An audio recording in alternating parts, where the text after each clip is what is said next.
Welcome to Navajo County Connection. I'm your host, Daryl Seymour, District 4 Supervisor. Today we have as our guest Cami Darris, the County Assessor from Navajo County. Welcome, Cami. Thank you. Thanks for having us. Thank you for being here today. We're going to talk a little bit about taxes and freezes and exemptions and all that good stuff that everybody wants to know this time of year, and also just on property taxes of how different exemptions help them and the things they need to fill out to go. So why don't you just share with us what you'd like to share today about what's important coming up on the exemptions and things that we have to look forward to. This is our exemption and senior freeze period. You have between January 1st and the last working day of February to sign up for these exemptions. So we wanted to talk a little bit about that today. So we want to thank you for inviting us today. You're welcome. The exemption process, there's two in the state of Arizona. You have the widow or widower's exemption and then the disability exemption. They are for low income families, so there's an income threshold on them. For example, if you're without children under 18, the taxable income, what you pay taxes on, is $33,722 for the widow's exemption and the disability exemption. Now, if you have children that are under 18 or you have a disabled child, then that income goes up to $40,456. And once again, we're talking about taxable income. So, right. And that amount's adjusted yearly, so it goes up a little bit. The first time you do file, we require a copy of your income tax. If you pay income tax, a lot of people that are in this income bracket don't pay income tax. So at that point, then all we need is maybe a copy of their Social Security showing what they get. So. Okay. And you also have a valuation on your home. Your home can't be worth more than $27,498, and that's assessed value. 27,000 or 274,000? Okay, that's assessed value. You're right. Okay, that's where you got me going here. Okay, it's 20,498, which calculates to about $274,000 on our tax rolls. And our values are usually a little bit lower than the actual value. So if you're not sure about your value, we send out notices of value, which we're going to mail Friday. It'll be on that. You can call us and we can look it up for you, or you can go to our website, which is navajocountyaz.gov/assessor. Then there's a little place you put property assessment information, put your parcel number in, and it'll tell you what your valuation is. Yes, sir. But if you have any questions, we're there to answer your questions. Now, how big of a help is this exemption? Have you ever saw what it really does as far as income increase that exemption would help somebody with? What it does, depending on the jurisdictions you're in, it's between $350 and $400 off of your tax bill. So it's not a full exemption unless you have a house that is worth like $40,000. So it does help. I mean, sure. $350, $400 helps depending on what school district you're in. Okay, that's great. There's also requirements for the widow or widowers. The spouse had to be a resident of Arizona at the time of their death, or the surviving spouse had to be a resident before 1969, which is a weird thing in there, but it's been in the Constitution for a long time, and the assessors have tried to change it. We just haven't had a chance to get it done through the legislature. And as far as disability exemption, the income levels are the same. The house valuation is the same.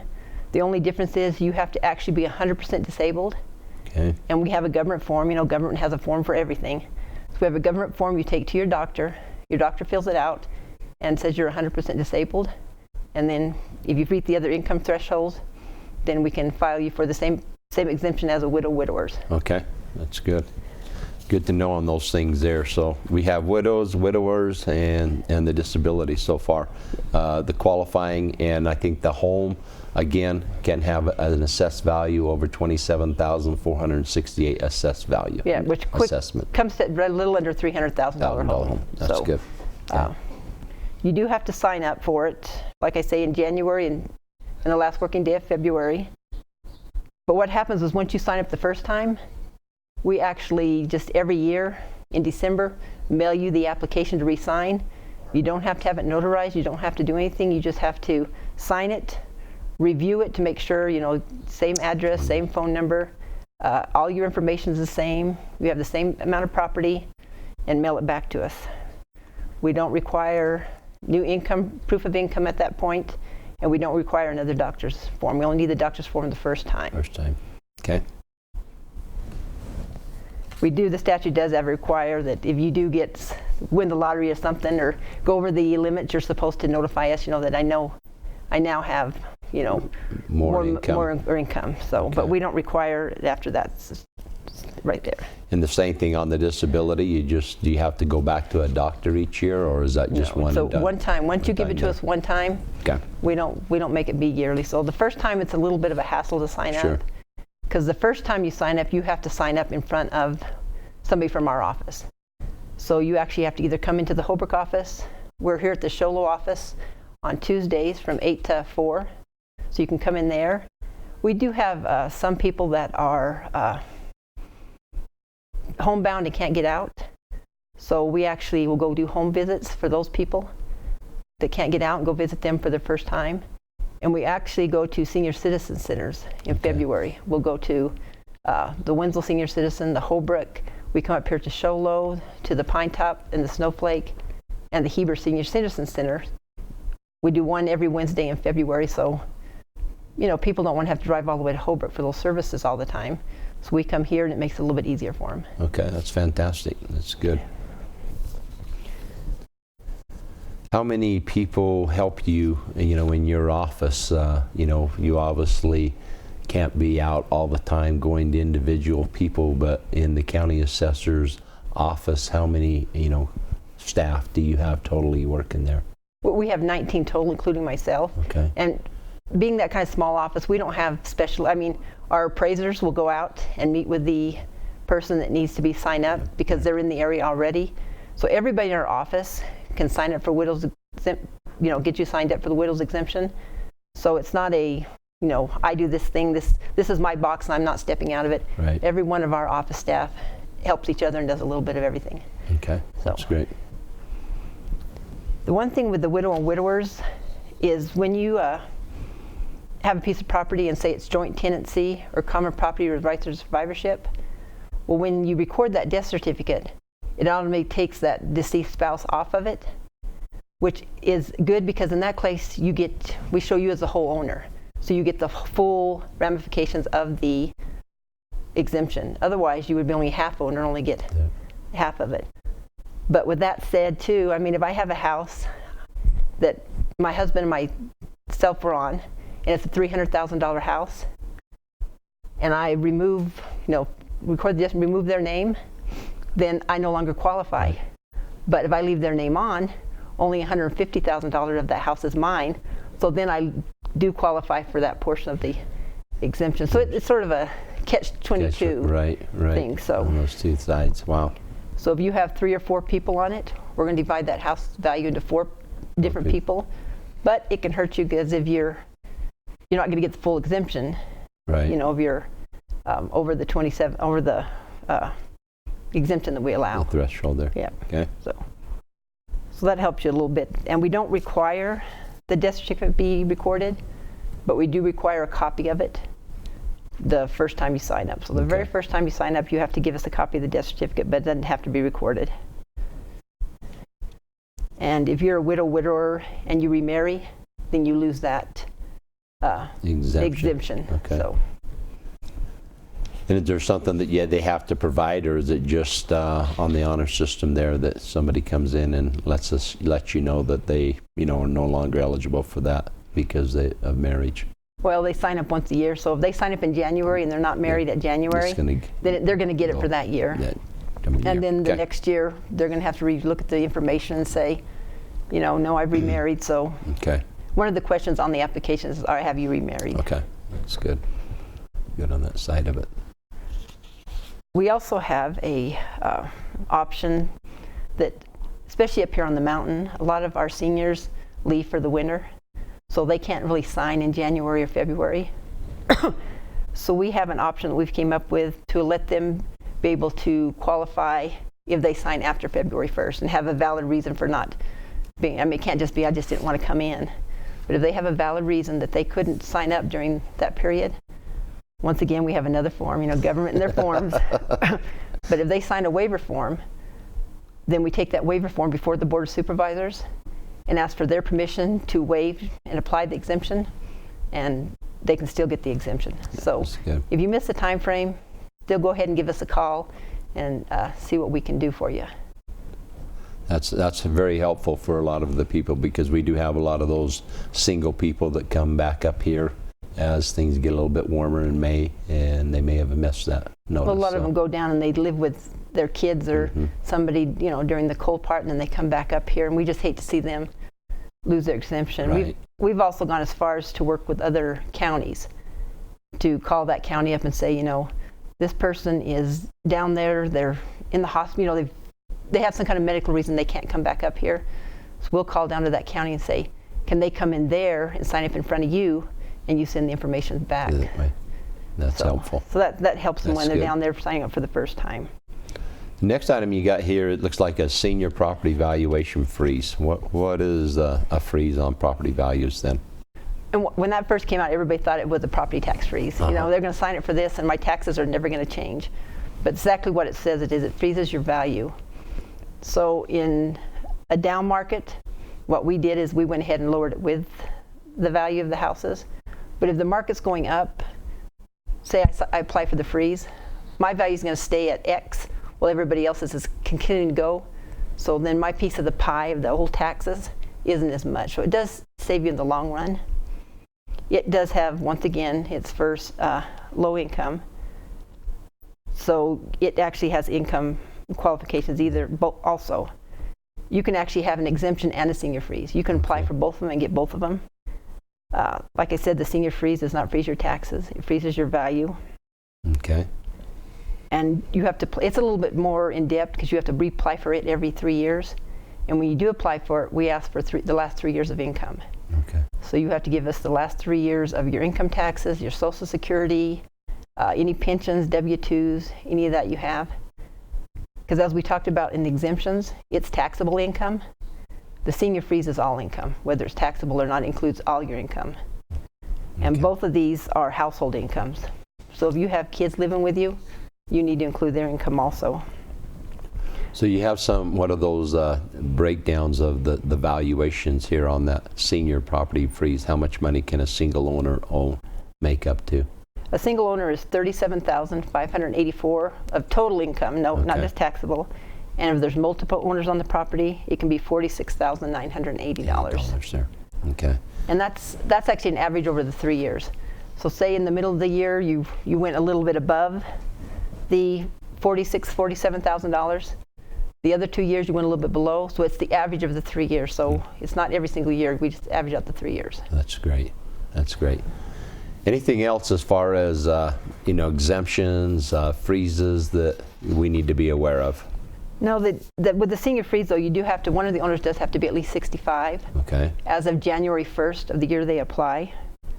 So you'd have to be that age, and then you'd have to meet the income requirements.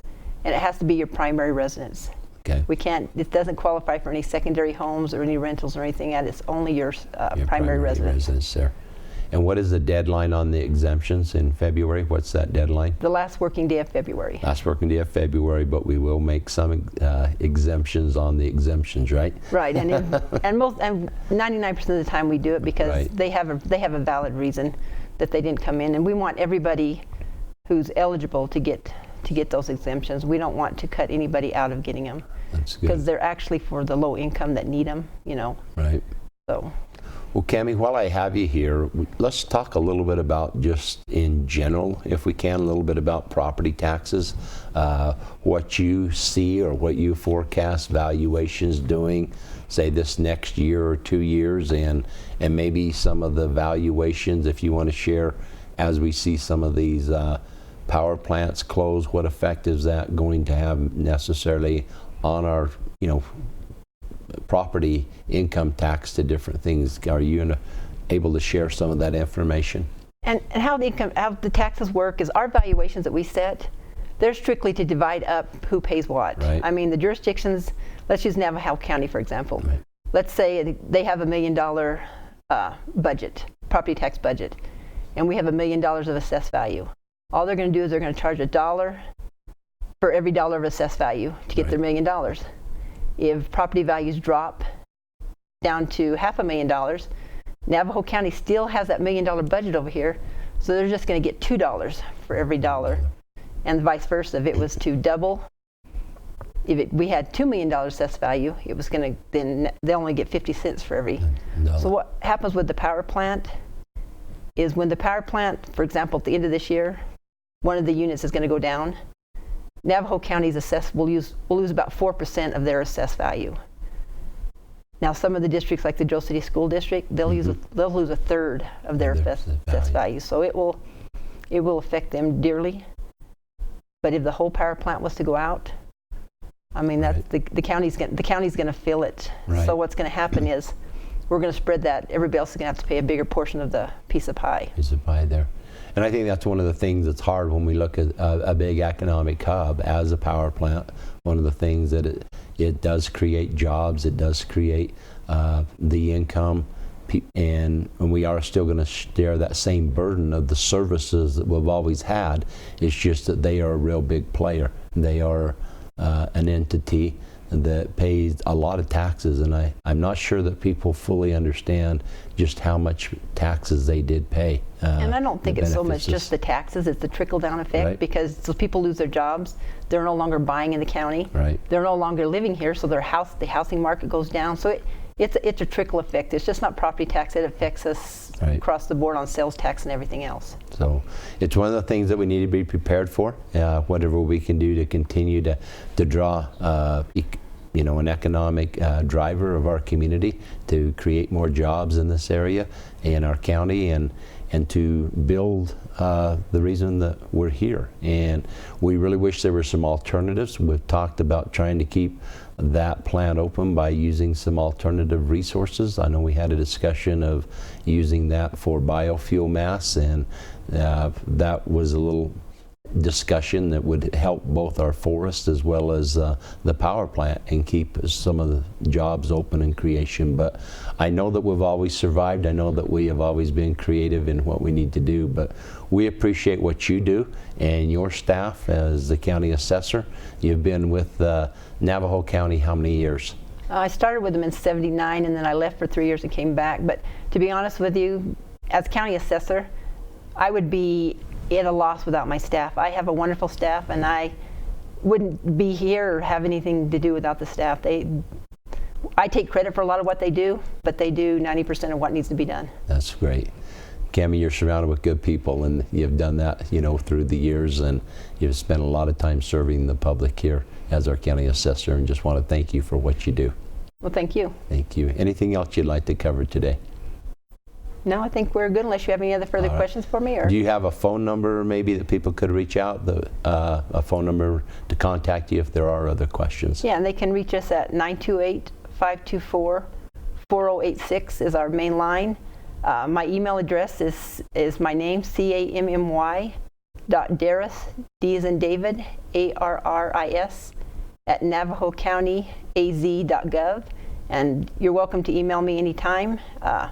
And you also can go on our website, which, like I said, is NavajoCountyAZ.gov/assessor. And we have a property assessment that you can look in there and, look and see an overhead. Click on it. It'll tell you who owns that property, what the values is on that property. We've got information there about the widow's exemption if you want to go in there and click on that, or the other exemptions. We have some presentations in there. We have a little bit of everything in there. But the best thing to do is, when you have any questions, is give us a call. I mean, that's what you all pay us to do, is to answer your questions. Right. So we're covering widowers, also disabled, and then the senior freeze. All of those are eligible for some type of exemption depending on income and valuation. So reach out to Cammie, reach out to anybody here with the county that can help you, and if you can save a few dollars on your taxes, that's what we want to be able to take advantage of. Yeah, and we can email or mail any of these paperwork to you, so we can get it to you as fast as we can. All right. Well, Cammie, thanks so much for being with us today on Navajo Connection. Appreciate it. Thank you. Thanks for joining us on Navajo County Connection, and we'll see you next month.